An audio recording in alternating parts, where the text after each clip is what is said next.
Welcome to another episode of the Lyceum of History, comparing the flood narratives of the Epic of Atrahasis, the Epic of Gilgamesh, and the Book of Genesis. First, let's take a look at the historical background. The Akkadians were a Semitic people from Mesopotamia. They borrowed much of their culture from the Sumerians who lived before them. The Akkadian Empire was founded by Sargon the Great around 2334 BC, making it one of the first known empires in history. He established centralized power, and the empire fell in 2154 BC. The Babylonians were an ancient civilization that emerged in Mesopotamia, an area known as the cradle of civilization due to its early development of agriculture, writing, and complex societies. The origins of the Babylonians can be traced back to the city of Babylon, located in the southern part of Mesopotamia near the Euphrates River. The Hebrews, or Israelites, are a Semitic people who trace their ancestry back to Abraham. They were the first culture to practice monotheism. After the conquest of Canaan, they were organized into 12 tribes until the rise of the monarchy. After the rule of 3 kings, a civil war split the country in Judah in the south and Israel in the north. The Babylonian exile began in 586 BC and lasted 70 years. It was followed by the Persian conquest. It was in this time frame the Hebrew Bible, or Old Testament, was finalized, including the Book of Genesis. Now let's look at the primary sources for these 3 stories. The Epic of Atrahasis was written in the Akkadian language using cuneiform, circa 18th century BC. The Epic of Gilgamesh was first written during the 18th century BC, but most copies we have are from the first millennia BC. Genesis underwent revisions that were most likely completed shortly after the Babylonian exile, circa the 6th century BC. And as you can see, there are tablets showing the epics of Atrahasis and Gilgamesh, and then papyrus scrolls of the Book of Genesis from the Dead Sea Scrolls.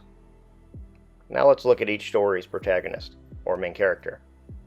Atrahasis was a wise and pious king who received divine instruction from the god Enki to build an ark to survive the flood. In the Epic of Gilgamesh, Utnapishtim was a mortal man who achieved immortality after surviving the flood. And Noah was a righteous man who found favor with God and is chosen to build an ark to survive the flood. And as you can see in the artwork, in all 3 stories, the antagonist is warned of the impending flood by the gods or God.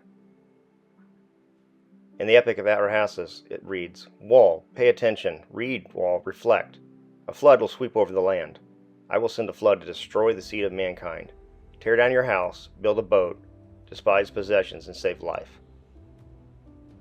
In the Epic of Gilgamesh, it reads, read hut, wall, wall, read hut, here. Wall, pay attention. Man of Shuruppak, son of Ubar-Tudu, tear down your house, build a ship, abandon possessions, and seek life.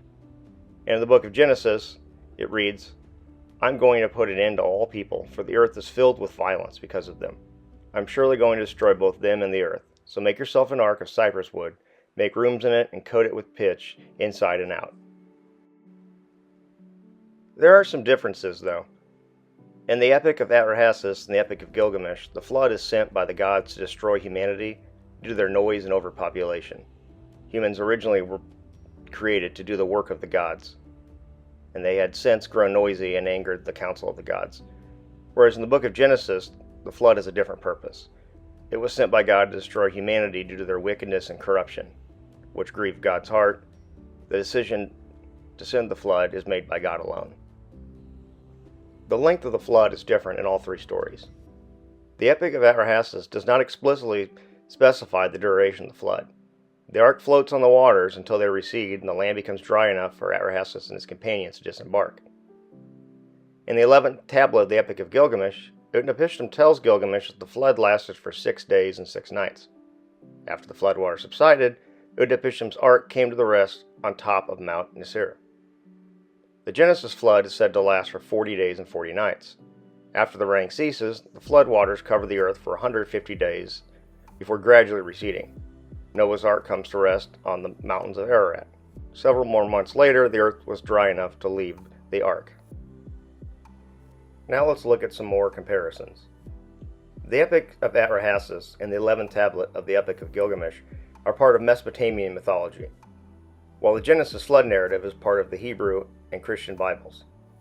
In both the Epic of Atrahasis and the 11th tablet of the Epic of Gilgamesh, Atrahasis and Utnapishtim both survive the flood and become immortal. Whereas in the Genesis flood narrative, Noah survives the flood but does not become immortal. Instead, he is blessed by God with a covenant and a promise to never sin such a flood again. In the stories with Atrahasis and Utnapishtim, the gods destroy the world due to humanity's overcrowding and noisiness, whereas the world in Genesis is destroyed because of the wickedness on the earth. In all three narratives, the protagonist receives a warning from a deity about the impending flood and detailed instructions for building an ark, thus saving themselves and their families. Thank you so much for watching this video. If you liked it, please click the thumbs up button and consider subscribing to future videos from the Lyceum of History.